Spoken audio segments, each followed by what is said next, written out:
Mr. Aldous Huxley, renowned essayist and novelist who, during the spring semester, is residing at the university in his capacity as a Ford Research Professor. Mr. Huxley has recently returned from a conference at the Institute for the Study of Democratic Institutions in Santa Barbara, where the discussion focused on the development of new techniques by which to control and direct human behavior. Traditionally, it has been possible to suppress individual freedom through the application of physical coercion, through the appeal of ideologies, through the manipulation of man's physical and social environment, and more recently through the cruder techniques of psychological conditioning. The ultimate revolution about which Mr. Huxley will speak today concerns itself with the development of new behavioral controls which operate directly upon the psychophysiological organisms of man, that is, the capacity to replace external constraint by internal compulsions. As those of us who are familiar with Mr. Huxley's works well know, this is a subject with which he has been concerned for quite a period of time. Mr. Huxley will make a presentation of approximately half an hour, followed by some brief discussions and questions by the two panelists sitting to my left, Ms. Lillian Rivlin and Mr. John Post. Mr. Huxley. Thank you.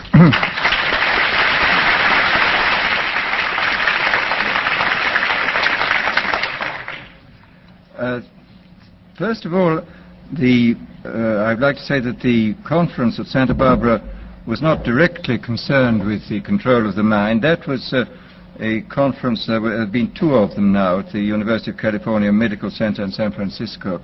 One this year, which I didn't attend, and one 2 years ago, where there was a considerable discussion on this subject. At Santa Barbara, we were talking about technology in general and the effects it's likely to have on society and the problems related to technological transplanting of technology into underdeveloped countries.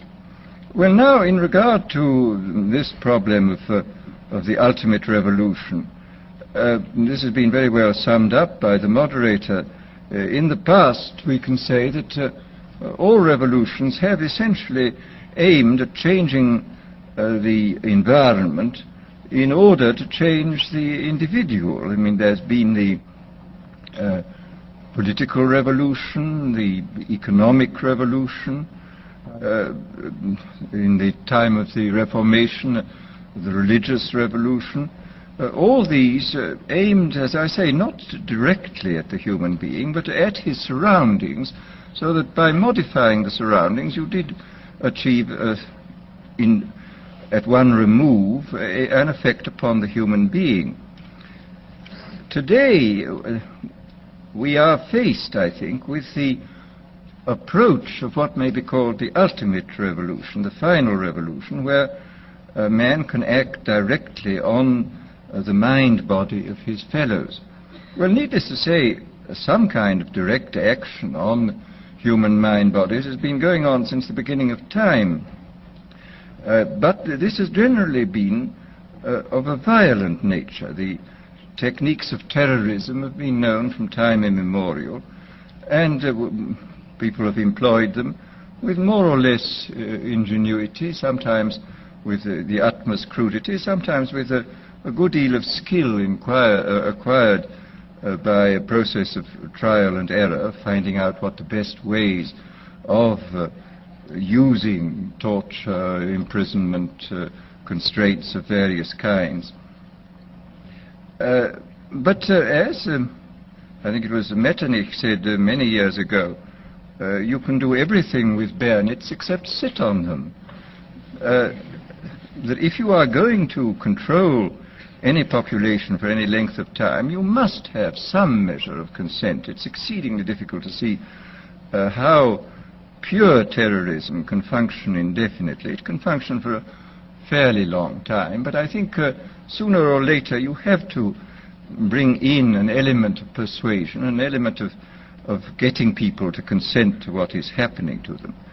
Well, it seems to me that the nature of the ultimate revolution with which we are now faced is precisely this, that we are in process of developing a whole series of techniques which will enable the controlling oligarchy, who have always existed and presumably always will exist, to get people actually to love their servitude. This is, seems to me, the ultimate in malevolent revolution, shall we say.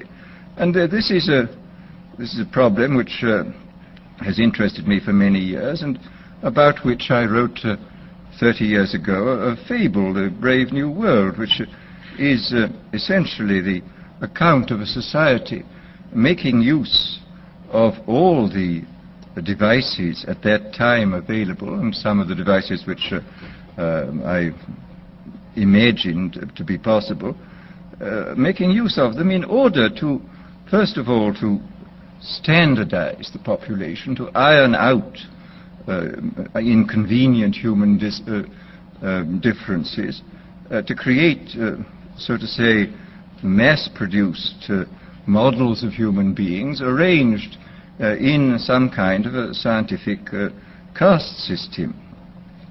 And since then I have continued to be extremely interested in this problem, and I have noticed with increasing dismay that a number of the predictions which were purely fantastic when I made them 30 years ago have come true or seem in process of coming true, that a number of techniques about which I talked seem to be here already, and that there seems to be a general movement in the direction of this kind of ultimate revolution, this method of control by which people can be made to enjoy a state of affairs which, by any decent standard, they ought not to enjoy.